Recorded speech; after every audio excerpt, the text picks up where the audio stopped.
We go now to the final part of our Primetime News in Focus special report, Gone to the Dogs. Pet lovers have had their say about society's changing attitude towards animals, dogs in particular. Krista Campbell has also been speaking with the experts and now joins us in studio. Krista?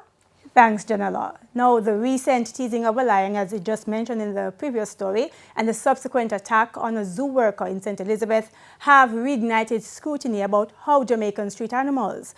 But last week on TVJ's All Angles, Managing Director of the Jamaica Society for the Prevention of Cruelty to Animals, JSPCA, Pamela Lawson, noted that things have improved significantly over the last 20 years. Supermarket aisles and hardware stores stocked with a variety of pet food, toys, and other animal accessories. Pet stores, pet clinics, and even a pet cremation facility in St. Catherine. All signs of a changing tide as it relates to how Jamaicans treat pets. Dog owner Gail Farquharson says she was initially worried when her pet's groomer took ill and was unable to render the service to her animal recently. But when I went on Instagram, and I loaded dog groomers, the amount of options that came up, that persons are actually mobile coming to your home. So I'm seeing persons are creating more, services offered to dogs. But how did we get here? Managing Director of the 149-year-old Jamaica Society for the Prevention of Cruelty to Animals, JSPCA, Pamela Lawson, credits dancehall in the 1980s. And now social media has helped take it even further. These dancehall artists, they actually love pets, they're pet lovers. Big up Popcorn, him always posting his dogs, and that put a very positive light on the overall care of these animals, and I think people are trending towards that. And so even those who cannot afford the sometimes high cost of pet care still spend what they can to keep their animals in good health.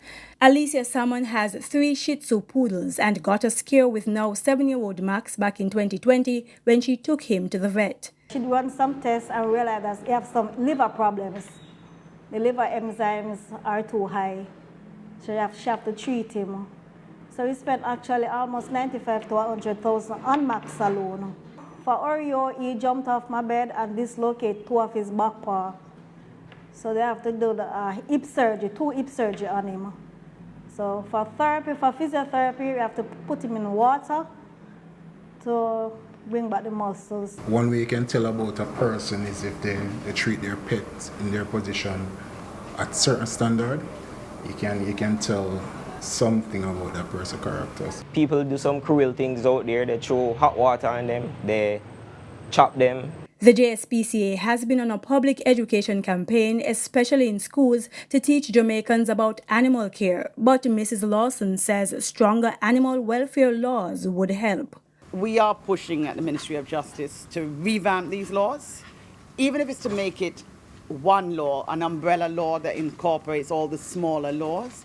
And of course, like everything in life, it's one thing to put in a law, but who's going to enforce it? And that's what worries me sometimes. Who is going to enforce it?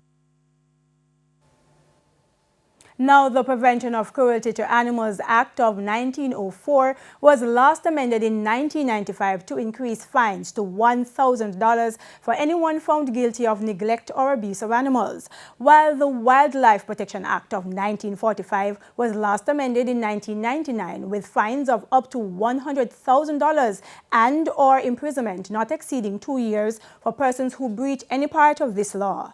Now, just to point out that the JSPCA doesn't only get stray cats and dogs, but also hamsters, birds, turtles, and even snakes. And it would appear Jamaica is becoming more of a cat country, with more persons going to the JSPCA to get treatment for their cats. That's it for this Primetime News in Focus. Gone to the dogs. Janella, it's back to you. Thank you so much, Krista. Thoroughly enjoyed this piece.